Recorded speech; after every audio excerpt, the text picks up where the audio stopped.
this meeting to order. I am Mike McGowan, Chairperson of the Metropolitan Utilities District Board of Directors, and I'd like to welcome all of you to the committee meetings this morning, January 5th, 2022. I am participating remotely. This meeting is being live streamed from the boardroom at the M.U.D headquarters building located at 7350 World Communications Drive, and a recording of this meeting will be uploaded to the website after the meeting's conclusion. I'd like to announce that due to COVID, we are limiting the number of attendees at today's meeting to the extent possible. And to the extent possible, unvaccinated people are required to wear masks, and all attendees are encouraged to abide by the 6-foot social distancing rule. In the interest of protecting the health and safety of any members of the public who wish to address the board, they may do so from an adjacent conference room to this boardroom. Thank you for your cooperation in this regard. Now I'd like to invite our Vice President of Safety and Security, Shane Hunter, to provide a briefing regarding the protocol for all individuals in attendance at the board meeting today in the event of an emergency. Good morning, Shane Hunter, Vice President of Safety and Security. The boardroom is located on the first floor here at M.U.D headquarters. Normal entry and exit will be through the rear of the room, but there is an emergency exit right over here. Also, although we do not expect severe weather today, it should be known that the severe weather shelter is also in that hallway right outside that door. In addition, in that same hallway, you will find the closest fire extinguisher, first aid kit, and AED. With the AED location in mind, show of hands who is CPR and first aid trained. All right, thank you. Also, if we need to evacuate this space for any reason, we will go through this same door, take 2 lefts, and reconvene in the parking garage. Should there be a medical emergency, 911 will be contacted from the security desk, and they will escort the responders into this space. That concludes the briefing. Thank you. Thank you, Shane. Roll call, please, Mary. Kavanaugh. Here. Bagley. Here. Cook. Friend. Frost. Here. McGowan. Here. Howard. Here. Did I hear? When did you say here? Thank you, Mike. Yes, here. Okay, sorry, I didn't hear you. The volume on this is not very loud, so I have to be very careful. And it's also helpful when I push the button. Maybe. Well, welcome to the new year. Open Meetings Act, I'd like to advise all those in attendance that a copy of the Open Meetings Act is available on the wall in the back of the boardroom, and a copy is also available in a nearby conference room set aside for members of the public who may wish to attend. And at this point in time, I'd like to give an update on the district's recent community giving drive. It's kind of a recap regarding the district-sponsored annual fundraising campaign, which M.U.D employees and retirees participated in this last November. The drive was renamed the Community Giving Drive because it now allows donors the option to designate their donation for the district utility assistance program called the Home Fund, in addition to the United Way of the Midlands. Employees were able to enroll in online giving, and the corporate communications team visited with safety meetings to provide field employees an opportunity to participate. All told, our employees and retirees donated more than $78,000, all of which goes right back to our community. On behalf of the board of directors and our customers, I would like to thank everyone who donated and everyone who's involved in this wonderful project that directly benefits the community. Everyone's support is very much appreciated. Thank you all very much. And I don't know if there's someone in the room or not that could answer. A quick question I have. Of the $78,000 that was donated, how much of that was designated for the typical United Way of the Midlands versus the Home Fund that is new this year?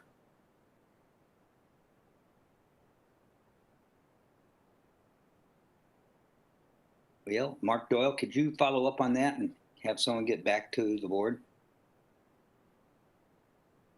Yes, we will do that. I was scanning the list to see if Tracy Christensen is available or Stephanie. And if they don't have that answer, we'll get it for you quickly. Okay. Hi, Mark and Mr. McGowan. I can answer that if you'd like. Well, that'd be great. Yes, please. Thank you. Yes. of the total, approximately 40% was designated for our home fund utility assistance. That's great. I love seeing that opportunity for the employees to get that split like that. And Thank you. 40% of that is, let's say roughly 30-some thousand dollars, something like that. That's great. Yes. So Thank you. thank you, Stephanie, for piping in like that. Okay. Thank you.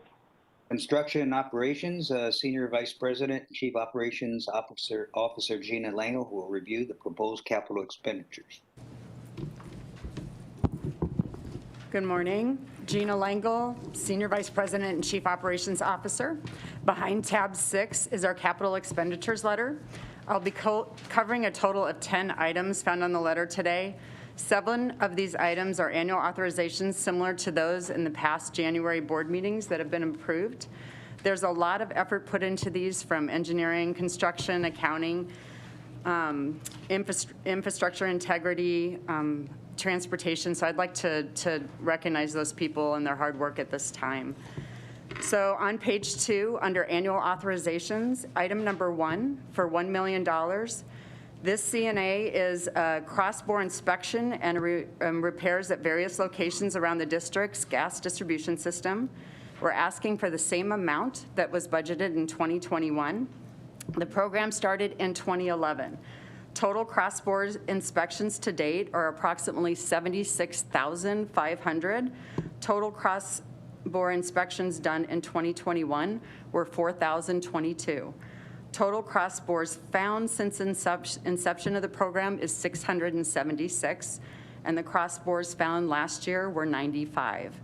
We used 2 contractors to do this work, Backlund and Roto-Rooter, and the legacy part of this program was completed in 2018.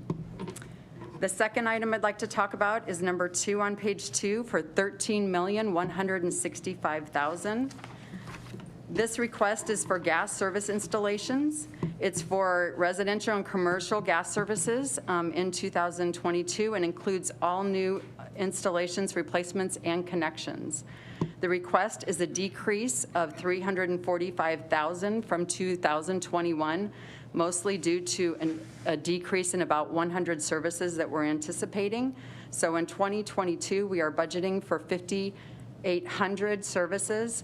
Work will be done by both M.U.D crews and by Q3. Item number 3 on page 2. This is for $1,835,000. This CNA is for materials, meters, and labor associated with all customer gas meters and regulators in 2022. It's for all new customers, customers impacted by our infrastructure replacement program, and for all replacement meters. We are asking for an increase of $60,000 from 2021, and these also will be done by our M.U.D crews. Item number 4 on page 2 is for $8,507,789. This request is reconnection and replacement of water service required in conjunction with water main relocations and infrastructure replacement projects in 2022. We're essentially asking for the exact same money that was in 2021. Services and costs for this would be the replacement of 232 lead services for about $1.44 million, replacement of 38 non-lead services for a cost of about $235,000, the reconnection of 683 water services by M.U.D installed water mains for $3.1 million, and reconnection of 834 water services on construction contractor installed water mains for about $3.8 million. We use several different contractors for this particular effort, so they've been doing a very good job. We'll hear about one of them in just a little bit from someone else. The next one is on item number 5 on page 2 for $16,953,750. This is a request for replacement and or addition of approximately 57 construction machines and equipment. There's 52 of them will be replacement machines and equipment, and 5 would be new. It's also for the upfitting of approximately 160 vehicles, 156 are replacement vehicles and 4 are new. This request also includes vehicles and equipment ordered in 2021 that will be received in 2022. This is the first time we have done this as a blanket CNA. The board will approve proposed bid recommendations per purchasing procedures on individual replacements and additions. The next 2 annual authorizations are under the infrastructure replacement, and they are found on page 3. It's item number 1 for $11,600,000. This request is for replacing gas mains as part of the district's gas infrastructure replacement program in 2022. It is a decrease of $600,000 from last year, mostly based on a 5-year average when we use a 5-year average in doing the estimate for that. It's to replace approximately 40 miles of cast iron gas mains. M.U.D. crews will do about 15 miles of the mains, and Q3 will do approximately 25. The next item is item number 2 on page 3 for $23,156,000. This request is for the water infrastructure replacement program in 2022. It's an increase of $3.7 million from last year because costs have been coming in higher than were anticipated in what we had seen the year before. This is to replace 16 miles of water infrastructure replacement work. 7 miles would be completed by M.U.D. crews, and 9 miles would be completed by contractors. Engineering uses a risk assessment to choose what the replacement mains will be. The majority of the work is to replace cast iron mains, although there will be others that will be considered based on the risk assessment. Condition assessment is also included in this approval. These annual authorizations total approximately $76.2 million. They were included in the 2022 budget that was approved at the December board meeting. I'll pause for any questions you might have on these before I continue on the next. The only, I was What going was the to, split between M.U.D. crews and the contractors on the water infrastructure? I think you said contractors are 9 miles. What's M.U.D.? 7. 7. Thank you. Yes, sir. Gene, I was just going to comment, thanks for clarifying at the end that this was approved in December for the 2022 budget. So anybody viewing for the first time wouldn't think that we came back from the holidays just wanting to spend a lot of money. So Yes. thank you for clarifying It's all in the that. budget you guys saw before, so it's in there. All right. Gina, I assume, and this is just a blanket observation, I assume you're taking into account the expected inflation for all these parts and equipment that's really quite something right now. Yes, that was all included to the best of our knowledge at the time when we were preparing the estimates for it. We're also, it would go with, it would be bad if I didn't actually say we're also looking for ways to find less expensive things or new ways of doing things. You know, we're in there, but you're talking about the equipment itself, you know, in there, or are you talking about even the water mains and support? Everything, all equipment, supplies, everything. Yeah, I'm probably opening a can of worms on this one, but Well, I don't mean to put you on the spot, yeah, but I just want like the water main infrastructure replacement, we're having a lot of talks about that because of the increase of that cost on that. We're looking at other technologies such as pipe bursting to see if we can bring those costs down. We're looking at how can we find more competition for that? Should we be using our crews a little bit more for things like that? Can we order material earlier? What can we do to be able to make that those costs come down? So there are several different things that we're looking at, and we're sharpening our pencils. Are our bidders and contractors, are they experiencing any problems getting people to work? Have you heard anything I like can't that? answer that question. Corey, do you know, or Steph, could you step up for a second? Just a second. Stephanie Hent, Director of Plant Engineering. We actually are seeing some of that. Labor is, you know, in Nebraska is the unemployment rate is really low. And so they've had issues with that. They've had folks going out with COVID, as have we. And so we're always talking with them and working with them on, you know, what their schedules are and how it's being impacted and doing the best we can to help them. But yeah, we're definitely seeing that. Okay, thanks. You bet. Thanks, Steph. Any other questions? All right, we've got 3 more here. Let's go to system improvements. On page 4, item number 3 for $864,700. This request is to install 6,000 feet of 12-inch gas main from 192nd Street from Fort to West Maple. This is a 125-pound main that will ensure the reliability of the gas services to customers in that area. This is the last phase to reinforce the northwest portion of the district's gas distribution system.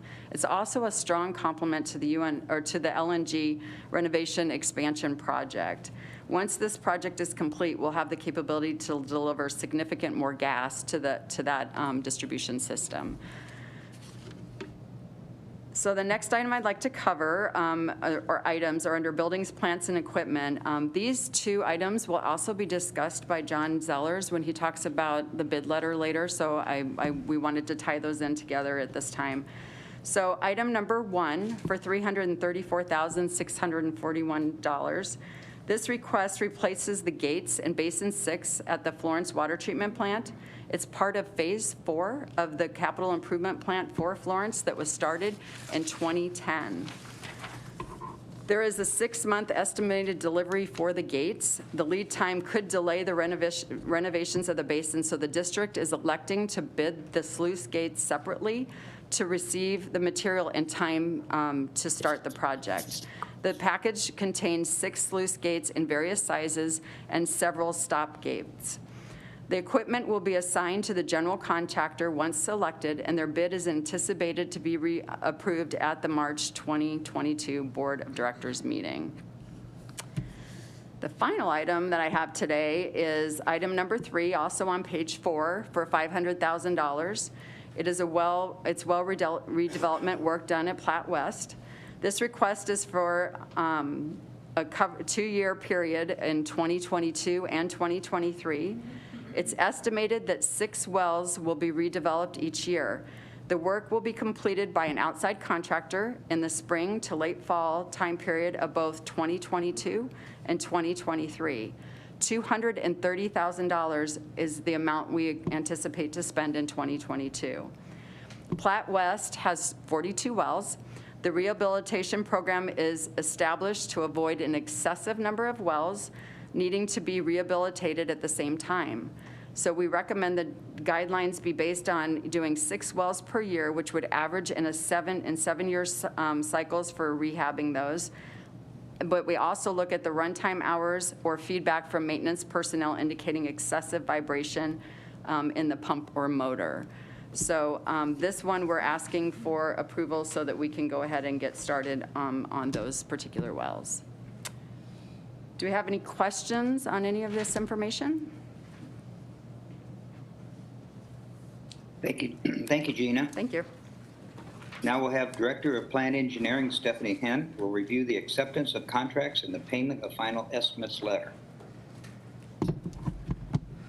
Good morning again. Steph Henn, Director of Plant Engineering. I will be addressing the finals letter behind tab number 7 this morning. We have 7 finals this month, 1 water IR project, 2 consultant design service contracts, 3 water development projects, and 1 plant project. All of the finals are pretty straightforward, outlined in my letter, but there's a couple items to note that I wanted to bring to your attention. All of the projects except the 2 consulted design service contracts have small change orders associated with them. So approving these finals also approves those associated change orders. I'd also like to mention that 2 of the change orders that I just mentioned on water development projects, the only reason we're bringing those to you is that they are associated with supply chain issues. And we had 1 earlier this year. We have 2 now. We do see more of that coming about. So you may see more of those. So I just bring that out for informational purposes. But with that, I'd be glad to take any questions you might have. Thank you. You can move on to the infrastructure. Great. Stay right here. I will also be addressing the letter behind tab number 8, Hymus Corporation Water Infrastructure Partner for 2022. We're asking to continue the partnership between the district and Hymus Corporation for another year. As you may recall, we have partnered with other various contractors for our water IR ongoing program. In general, these partnerships have worked very well. From the contractor side, they know that they have ongoing work. From the district side, we know we have folks who will get the work completed. We negotiate prices with them every year, and if at any time we find that those prices are not favorable, we can choose to not continue with that contractor for that year. You might also recall that we have added 2 internal crews to our construction forces, one in 2019 and one in 2021, also to help with our water IR efforts. Hymus has been performing water IR work for the district since 2018. Most recently, they've been installing HDPE pipe, which is a plastic type of pipe. Hymus has performed very well and has proven to be a high-quality, trustworthy partner so far. For 2022, we have identified a single project for Hymus to construct of approximately 1 1/3 miles in length. We're currently negotiating prices with them, but preliminarily, the prices are looking similar to 2021. Therefore, we're requesting approval of the extension of our partnership with Hymus Corporation for 2022 for another year. It is likely that we will be asking for extensions of this partnership and with our other water IR partners for the 2023 construction, possibly for multiple years. Our other partners in 2021 were Roloff Construction, M.E. Collins, and Hawkins Construction. I'd just like to say thank you for your support for our water infrastructure program in the past. We know it's a big ask. We know that there's a lot of dollars associated with that, and this is one of the ways that we accomplished that. But it's with your confidence in us that we've been able to progress on our abandonment goals and make significant progress on our critical infrastructure. And with that, I'd be glad to take any questions you might have. Stephanie, maybe you mentioned, I missed it. You say how many miles that Hymus Corporation has replaced last year or the year before? Let's see, last year and the year before. They've just been single projects. Like in 21, it was approximately a mile. Same thing the year before that. They've just done single projects for us, Mr. Okay. McGowan, each year. Okay, thank you. You bet. Steph, real quick, going forward, considering Hymus and the work that they've done, would the hope be that they would broaden to have multiple projects instead of just one in subsequent years? Absolutely. They've done a good job, and anytime we find a partner that's working well with us, doing a good job, we absolutely want to expand them. The reason that we're only bringing a 1-year partnership right now is we're kind of trying to line them all up.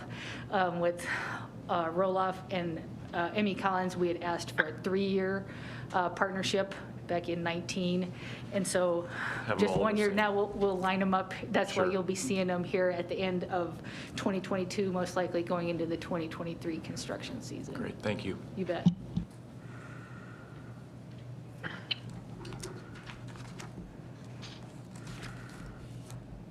Thank you, Stephanie. Thank you. Now we'll hear from Mr. Zellers, who will review the bids on materials and contracts, please. Good morning. John Zellers, Vice President of Procurement and Enterprise Services. I'll be talking about bids on materials and contracts that can be found under tab 9.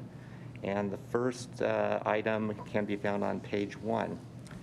We are asking for ratification of the second low bid from Tab Construction to conduct the water main infrastructure replacement work in a joint contract with the City of Omaha's Road Improvement Project on 108th Street between Decatur and Burt Streets. This project will replace approximately 3,400 feet of 6-inch and 8-inch cast iron water mains that were installed in the early 1960s. As has been shared with the board in the past, the district will joint contract water main replacements with the City of Omaha Street Improvement and CSO projects. There are several advantages to joint contracting, including a lower overall project cost, reduction in the time to complete the project, more efficient scheduling of the work, less adverse impacts to adjacent property owners, and less adverse impact to the traveling public. In addition, the district would not be responsible for any barricading, paving repairs, or restoration costs, as this would be paid for by the city. As part of the joint contracting agreement with the city, it was agreed that the lowest overall bid for the project would be accepted. Tab Construction provided the lowest overall bid. The next item may be found at the top of page 2. We accepted bids for the purchase of 6 slide gates for the Florence Basin 6 renovation project that Mr. Langle discussed. 2 bids were received in which we are recommending the bid for RW Gate Company, as the bid submitted by WIPS doesn't meet all provisions stated in the specifications, and that's including the delivery date. RW Gate Company meets the specifications and is recommended for approval. We accepted 3 bids for the redevelopment of 12 Platte West wells to be conducted through 2023. The second low bid from Downing Drilling is recommended, as the bid from Lane Christensen only included 6 well redevelopments to be conducted in 2022. Downing Drilling is out of Lexington, Nebraska, and has not previously conducted work for the district. However, evaluating their references, they are an experienced well driller who recently redeveloped 19 wells, similar to those at Platte West, for the city of Lincoln. The city of Lincoln indicated that Downing Drilling performed well, and they would continue to contract with them. Downing Drilling also comes highly recommended by the city of Hastings, who has used them for several years. Downing Drilling's bid is recommended for approval. Hey, John, when you talk about non-responsive, is that generally they didn't provide the necessary information as part of their bid, or would it be that they were late getting their bid submitted? No, what's your typical non-responsive? So non-responsive is that they did not provide all the information that we requested. So whether it's complete unit pricing, in this case meeting requirements, in this particular case they also had exceptions to some of the liquidated damages that we had within the contract. So it's basically just taking exceptions to the contract.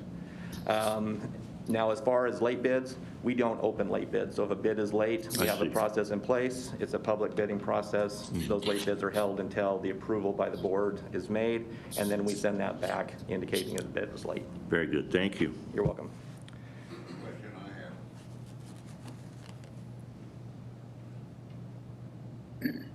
Anything else for John? Oh, I'm sorry, Mr. Frost, did you have a question, or that was the question you had? Oh, okay, great. No, I have one last item. The last 2 items I'd like to discuss may be found at the bottom of the page. We are asking for the approval of the purchase of 26 half-ton 4x4 pickups and 29 transit vans through the state of Nebraska contracts. As discussed with the board in the past, the state of Nebraska conducts a competitive bid process in which the vendors listed provided the lowest bid and can provide vehicles that meet district specifications. Anderson Ford was the successful bidder under the 2 state contracts and has agreed to extend the pricing to the district. Their pricing for the pickups represent an 8% increase over like pickups purchased in February of 2021. The pricing for the transit vans is the same for the 10 that were purchased in February 2021, as that state contract is still current until Friday. So we'll need to make that purchase upon your approval immediately. And that's all I have for you, but would be happy to answer any additional questions. All right, thank you. Thank you, John. Now I think, Mark Mendenhall, will you now review the interlocal agreement with the Nebraska Department of Health and Human Services? Is that correct on the agenda? That is correct. Good morning, sir. Mark Mendenhall, Senior Vice President, General Counsel. Again, apologies for the late addition to the agenda. Behind tab 10, you'll find a recommendation to enter into an interlocal agreement with both the Department of Health and Human Services and the Department of Environment and Energy. The purpose of the agreement is to approve the certification of the district's water quality testing laboratory. Pursuant to the Safe Drinking Water Act, those agencies are required to test drinking water to ensure compliance with the Safe Drinking Water Act, but they are allowed to certify other laboratories to do the testing for them. The district has entered into this agreement previously. If you recall, in February of 2021, we entered into a 1-year agreement, and I believe Director McGowan had inquired about the possibility of doing a multi-year agreement. The state agencies were receptive to that for this year, and so we've actually got a new provision in this agreement, which allows for 2 one-year renewals. So I assume if all goes well during the course of 2022, we will agree to a renewal, and we won't need to come back in front of you all at the beginning of 2023, if I've got my dates correct. Happy to answer any questions you may have. Otherwise, the recommendation is to authorize Ms. Langle to enter into this, to execute this agreement. Thank you very much. Okay, well, thank you. Now, services and extensions, Vice President of Engineering and Construction, Corey O'Brien, will review the proposed main extensions, please.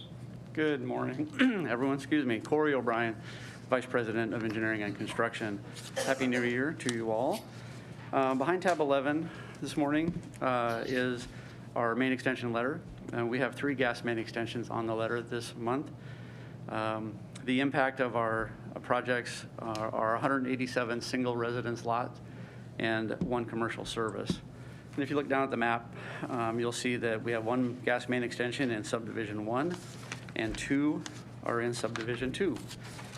Turning to page 2, there's a couple of things I want to highlight for you. Gas main extension number 1 for Enclave Flats. Management is recommending the oversizing of approximately 3,900 feet of 2-inch main to a 4-inch main at an estimated district cost of about $58,000. On project 2, the Heritage Replat 6, management is also recommending oversizing about 570 feet of 2-inch main to a 4-inch main at an estimated district cost of just under $14,000. There is also a small deficiency on this project, which the applicant has agreed to pay. Last, project 3 on Lonergan Lake Cooperative. This is a relatively small project. It does carry for the size of the project, a sizable deficiency of just over $67,000, but the applicant has agreed to pay that deficiency. So those are the extent of my comments this morning, but I'd be happy to answer any questions if there are any. All right, thank you very much. Thank you very much, appreciate it. Now, Vice President of Human Resources, Bonnie Savine, will review employee wage and salary increases. Bonnie? Good morning. I'll begin by recapping the employee counts for the end of December in 2020 and in 2021. And on December 31st, 2020, we had 809 regular full-time employees with 4 regular part-time employees for a total of 813. To end this December, we have 813 regular full-time employees, not to be confused with the 813 total from the end of last year. So I'm sorry, Bonnie, you faded out on me. I didn't get any of those numbers. Okay, 809 regular full-time, 9 regular part-time for 813 to end 2020. For 21, we had 813 regular full-time with 3 regular part-time, so we ended with 816 at the end of 21. Thank you. You're welcome. As far as jobs that are actively going through the job placement process, we do have 8 that have requisitions routing through the approval process. A number of those are recent submissions due to the approval of the 2022 budget. 11 jobs are posted at this time. 5 of those are internal, 5 are external, and 1 is both internal and external. 14 jobs are in the application review or interview stages, and 5 jobs have 5 selected candidates from the outside that will be starting soon. If we look then on tab 12, behind tab 12, you'll find the wage and or salary increases and ratifications letter.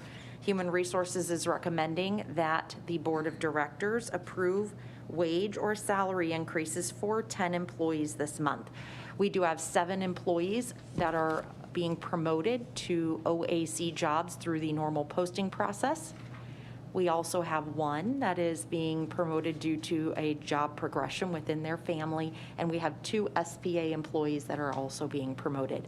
There were no ratifications for the month of December. Are there any questions on that letter? Bonnie, just 2 quick questions real quick. do we have plenty of candidates applying for these jobs? I know everything you read about is labor shortage and help wanted. Are we getting plenty of candidates for our job postings? We are getting more candidates in 21 than we had in 20. Our postings were roughly the same as well, so that was a good indicator for us that we had quality candidate pools. I would say we had a few jobs, IT and our Director of Internal Auditing, where we did not see large quantities of candidates. Wouldn't have expected, double digits necessarily for those, but we were seeing fewer candidates for some of those professional positions. Our entry-level positions continue to see numerous candidates. That's good. Good to hear. And then one last quick question. What % of our employees are vaccinated right now? The fully vaccinated rate utilizing either a single dose of J&J or 2 doses of Pfizer or Moderna, we are at 73% still. We do have almost 200 employees that have received a booster and reported that.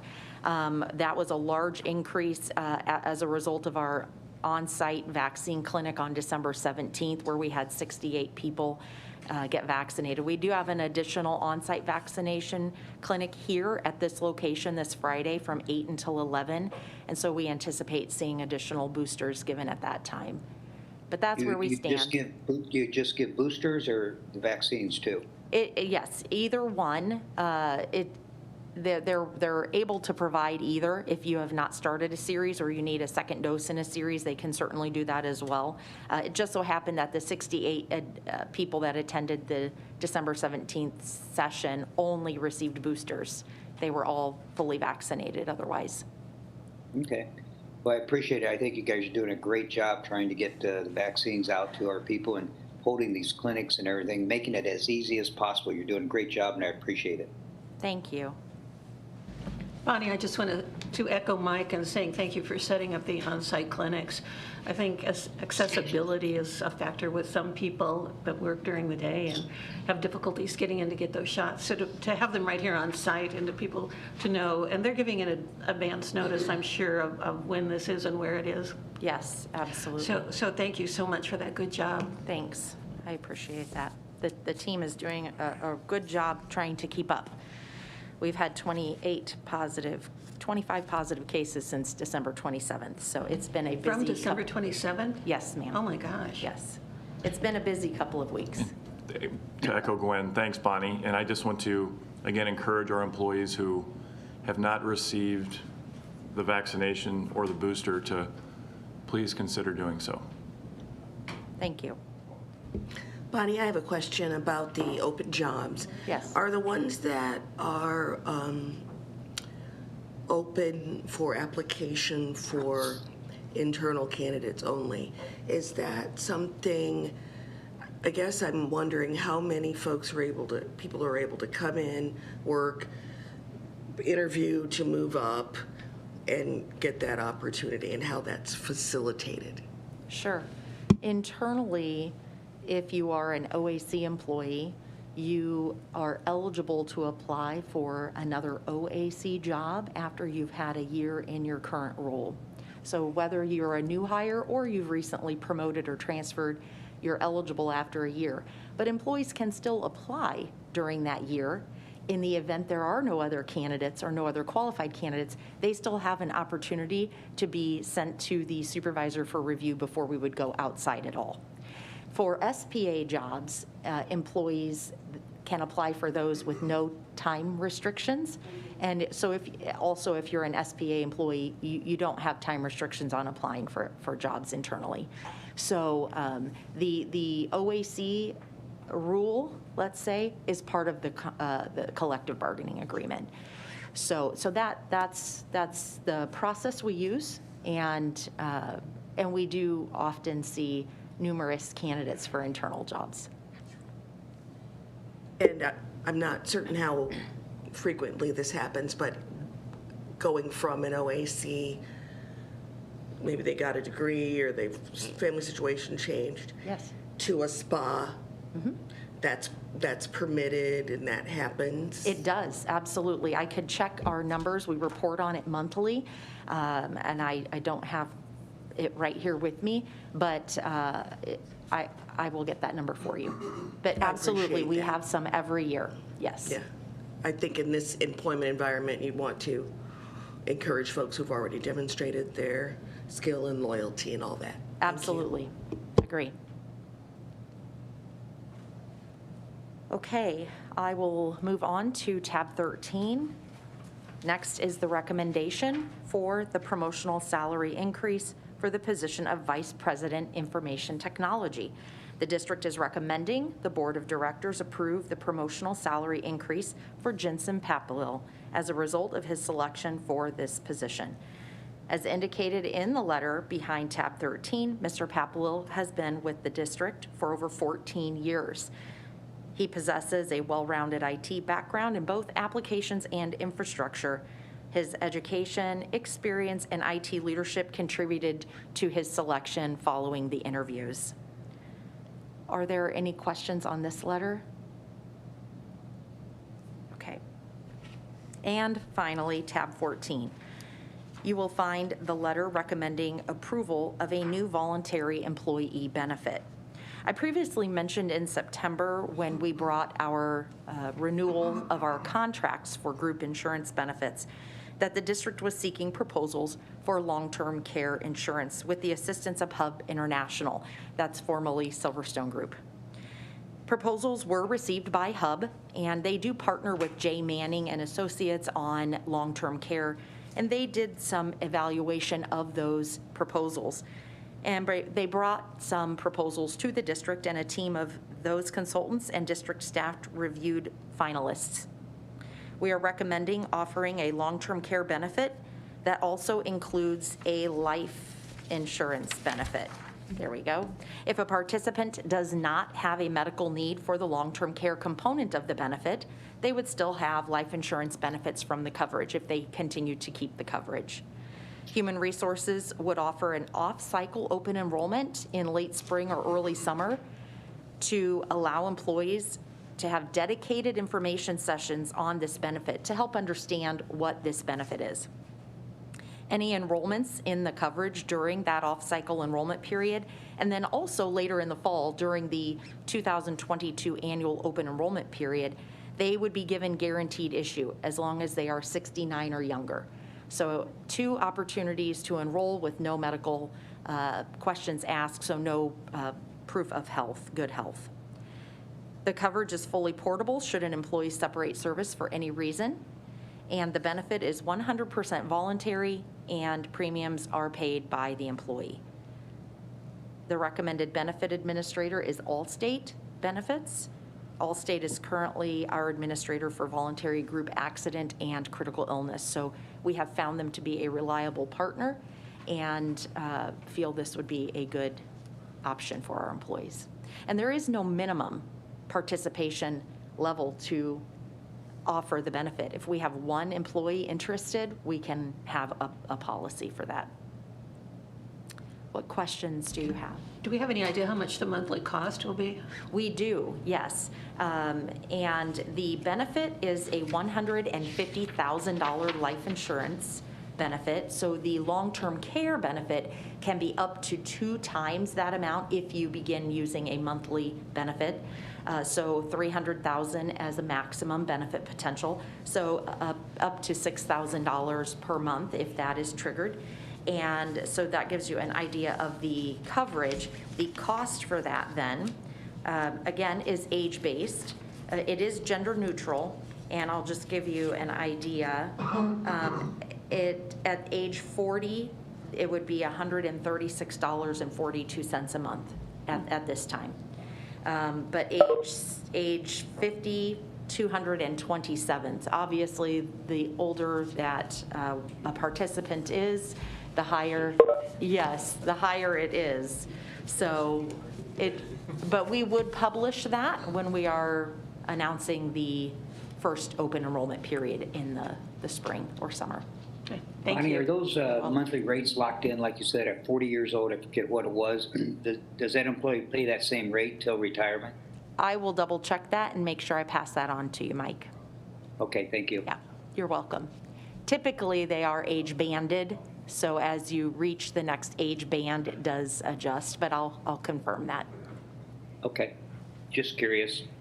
Sure. That's a good benefit, optional benefit for the employees. Yes. Any other questions for Bonnie? Any other questions? Thank you, guys. Thank you very much. Do any board members have any further comments at this time? Due to COVID-related precautions, members of the public have access to the meeting via WebEx connection that is set up in a conference room adjacent to the boardroom at the headquarters building. If there are any members of the public who would like to address the board, I would ask the conference room moderator to please escort them to the boardroom so they may do so in person. Mr. McGowan, we don't have any public in attendance today. It's too cold and windy out, right? I think so, yes. Okay, anyhow, the committee meetings are now concluded, and it is 9:02. We'll reconvene the meeting in 8 minutes at 9:10 promptly. Thank you.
Metropolitan Utilities District Board of Directors. And I'd like to welcome you all to the regular board meeting this morning, January 5th, 2022. This meeting is being live streamed from the boardroom at the M.U.D headquarters building, located at 7350 World Communications Drive, and a recording of this meeting will be uploaded to the website after the meeting's conclusion. I'd like to announce that due to COVID, we are limiting the number of attendees at today's meeting to the extent possible. Any unvaccinated people are required to wear masks, and all attendees are encouraged to abide by the 6-foot social distancing rule. Thank you for your cooperation. In the interest of protecting the health and safety of any members of the public, those who may be attending today's proceedings may do so from an adjacent conference room. If anyone wishes to address the board, they will be escorted to the boardroom by the conference room moderator. Now, Mary, could we have a roll call, please? Kavanaugh. Here. Bagley. Here. Cook. Here. Frost. Here. McGowan. Here. Howard. Here. Open Meetings Act. I'd like to advise all those in attendance that a copy of the Open Meetings Act is available on the wall in the back of the boardroom. A copy is also available in the nearby conference room set aside for the members of the public who may wish to attend. At this time, I'd like anyone who would like to join me and say this Pledge of Allegiance to please stand and do so. I pledge allegiance to the flag of the United States of America and to the republic for which it stands, one nation, under God, indivisible, with liberty and justice for all. Okay, agenda item number 4, approval of the minutes for committee meetings, public hearing, and regular board meeting for the December 1st, 2021 meeting. So moved. Second. I didn't hear a motion. I did it. Okay, we have a second. Roll call, discussion? Roll call? Kavanaugh. Yes. Bagley. Yes. Cook. Yes. Frost. Yes. McGowan. Yes. Howard. Yes.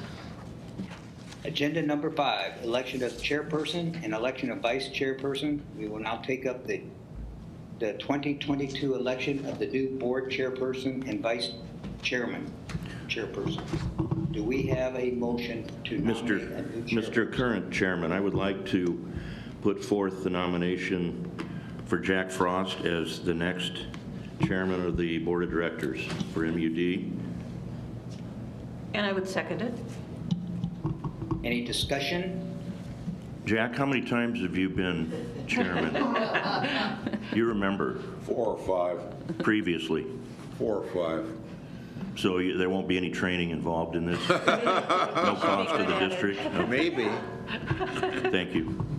And I think it's only fitting that Jack be the chairperson this year. Yeah, this is my last term. Yep. Good job, Jack. Roll call. Kavanaugh. Yes. Bagley. Yes. Cook. Yes. Frost. Yes. McGowan. Yes. Howard. Yes. We have a motion to nominate a vice chairperson. Is that part of this? Oh, yeah. I nominate Tanya Cook as our vice chairperson. Second. 2022. Do we need a second? Second. Discussion? Roll call. Kavanaugh. Yes. Bagley. Yes. Cook. Yes. Frost. Yes. McGowan. Yes. Howard. Yes. At this point in time, I'm going to, by remote here, pass the gavel to Mr. Jack Frost, and he will now take up. Congratulations, Chairman Frost and Vice Chair Cook. Yeah. And thank you, Mr. McGowan, for your service. Thank you, Director McGowan. As you all know, I've had a rather long history with M.U.D., 35 years, and I would like you to know that I do appreciate this honor. I look forward to the coming year, and I look forward to working with each of you. Unless anyone has any comments, we will move on to the regular board meeting agenda items. Agenda 6, capital expenditures. Director Kavanaugh. I am going to recommend approval of items, do a little differently this time. Items 6 through 10, which were all discussed in committee. Is there a second? Second? I second it. Okay. Discussion, Jay? Danny, discussion? I would just like to say, Tim, that's a great idea. If you can lump those That all was together, 6. unless there's some issue with any of them that could be brought up in discussion, we can approve them as a group. Good idea. That was 6 through 10. Correct. Okay. Any problem from council? Oh, okay. No, it certainly is sufficient. I just wanted to make sure that the record is clarified that the motion would be to approve Agenda 6, capital expenditures, 7, acceptance of contracts, 8, the water infrastructure partner letter, and 9, the bids on materials, and 10 is the interlocal agreement. Yeah, as long as there's an opportunity to discuss and vote on all. At this time, I don't see any reason why we couldn't, so. I'll be more clear next time to actually read what those items are. Sure, okay. Thank you. And Tim, that's actually a good idea that the city's done for a long time. They have 30 items on the agenda that they ask anybody for input or comment on any one of those 30-item agendas, so. Consent agenda items. Great idea. Okay, roll call. Kavanaugh, Yes. Bagley, Yes. Cook, Yes. Frost, Yes. McGowan, Yes? Howard. Main extensions, Director Cook. I move we approve the main extensions as presented by Mr. O'Brien in the committee meetings and as outlined in his letter to the committee dated December 28, 2021. Second. Discussion. Roll call. Kavanaugh, Yes. Bagley, Yes. Cook, Yes. Frost, Yes. McGowan, Yes? Howard. Yes. Wage and/or salary increases and ratifications, Director Begley. I move that we approve I'm going to take them one at a time, even though I just approved of Mr. Kavanaugh's methodology. I move that we approve the wage and/or salary increases and ratifications as discussed in committee this morning and outlined in Ms. Savine's memo dated December 20th, 2021. Second. Discussion. Roll call. Kavanaugh. Yes. Bagley. Yes. Cook, Yes. Frost. Yes. McGowan, Yes? Howard. Yes. Item 13, I move that we approve the promotion for Vice President of Information Technology as discussed in committee and outlined in Ms. Savine's memo dated December 22nd, 2021 for Mr. Papalo. Did I pronounce that correctly? And I will second that. Okay, discussion. Roll call. Kavanaugh, Yes. Bagley, Yes. Cook, Yes. Frost, Yes. McGowan, Yes? Howard. Yes. Recommendation for voluntary employee long-term care group insurance, Director Begley. I move that we approve the recommendation for voluntary long-term care group insurance as discussed in committee this morning, outlined in Ms. Savine's memo dated December 22nd, 2021. Second. Discussion. Oh, we're getting feedback. Roll call. Kavanaugh, Yes. Bagley, Yes. Cook, Yes. Frost, Yes. McGowan, Yes? Howard. Yes. Agenda 15, appointment of committees. Board members have been apprised of the 2022 committee assignments. No vote is necessary on this matter, and unless anyone has any comments, we will move along to the next agenda item. 16. And Jack, can I ask, were there any changes? Was there any shuffling around, or did everyone keep the same committees? I can answer that question, Chair Frost, Director McGowan, Mark Mendenhall, Senior Vice President, General Counsel. The committee assignments stayed the same. The only change was Chair Frost previously was the chair of the Construction and Operations Committee. Now that you're the chair of the board, we've dropped you just to a committee member, and Director Friend will be the chair of that committee. Fine. But that's the only change. Okay, thank you. Other matters of district business for discussion. Do any board members have any further comments? I do, Mr. Chairman. I had reached out to President Mark Doyle in a telephone call with a question about the project that's been going on for years, 168th Street between Center and Pacific, and what, if any, M.U.D. had any role in this, and my question is based on it's just taking so long. I want to make sure M.U.D. isn't holding up the project. Gina, I think you plan on addressing that. Gina Langell, Senior Vice President, Chief Operations Officer. Director Kavanaugh. There we go. Gina Langell, Senior Mark. Vice President, Chief Operations Officer. M.U.D. did have work there, but both the gas and water have been completed. We were done with the main project in early December. We did have about 3 days of additional work later in December that was unplanned, but we are completed at this time. Good. Thank you. So what's left is the City of Omaha's completion or other utilities? I actually don't know the answer to that. I just know the work that we've done at this time, but I can get that information back to you. Well, the main point is that M.U.D. is not holding this up. Correct. Thank you. Good.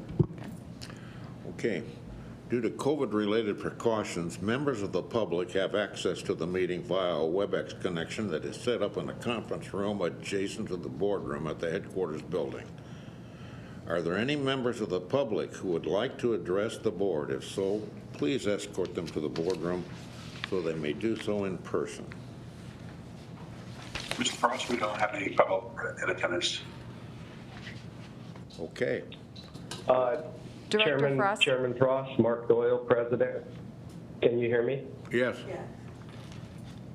Okay, we're going to have Jim Knight give a brief overview of the natural gas situation, since it's very timely if you've stepped out this morning, and then open it up for any questions you might have.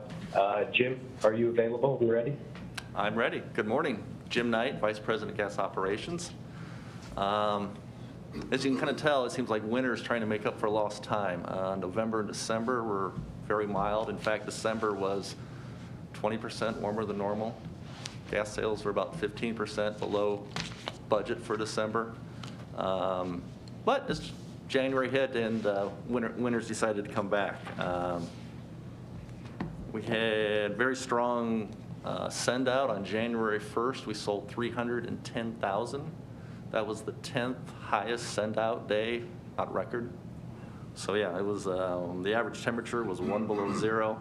To kind of give you an idea, a normal day in January would be about 185,000 a day. So this was 310. Wow.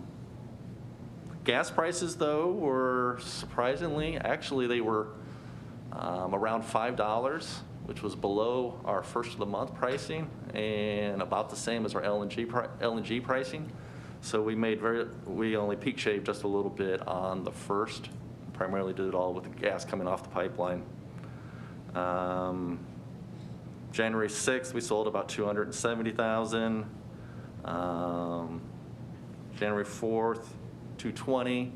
And if everybody else could hear the wind last night rattling their rattling their windows, another cold front has moved back in. So today will be another strong sales day. We're looking at sales close to 280,000. Luckily, gas prices actually continue to go down. They were $5 for the weekend, and then they were $4 for today. Tomorrow, gas has jumped. It's more in the $6 range. So we will use some LNG on the Thursday gas day. We will not need to use any propane there, though. We'll use a little bit of LNG. Since the last time I spoke, last October, we were discussing gas prices had jumped quite a bit, and a lot of that was due to national storage levels being behind where they were going into winter. That has gotten better over the last few months. Storage levels now are 7% below last year and 1% above, 7% below the 5-year average and 1% below last year.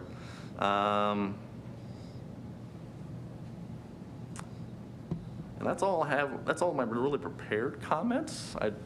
Does anybody have any questions? Jim, this is Mike McGowan. What's the strip show for the futures market on natural gas? For what time frame? Just in the near time frame, next month or so? Oh, next month, yeah. Futures are about 370 for February. Now, but that's not at Demarcation or Ventura, which are two supply points on Northern. The basis, the differential to those points for Demarc is about $1 above NYMEX, and Ventura is close to $2 above NYMEX. So Demarc and Vent would be, 470 to 570 right now for next month. Okay. Not near as bad as we were projecting in November. Correct. No, back in November, forecasts were in the $78 range. So it has come down quite a bit. Good. Thank you. Feel free to bring good news anytime you want to come. Yes. All right. I'll try. Normally, when I'm talking, it's not good news, but okay. Thank you. Thank you. Any other discussion? Do we have a motion to adjourn? I so move. Second. Discussion. Roll call. Kavanaugh, Yes. Bigley, Yes. Cook, Yes. Frost, Yes. McGowan, Yes. Howard. Yes. We are adjourned. Oh. And I will say next month I'll be there.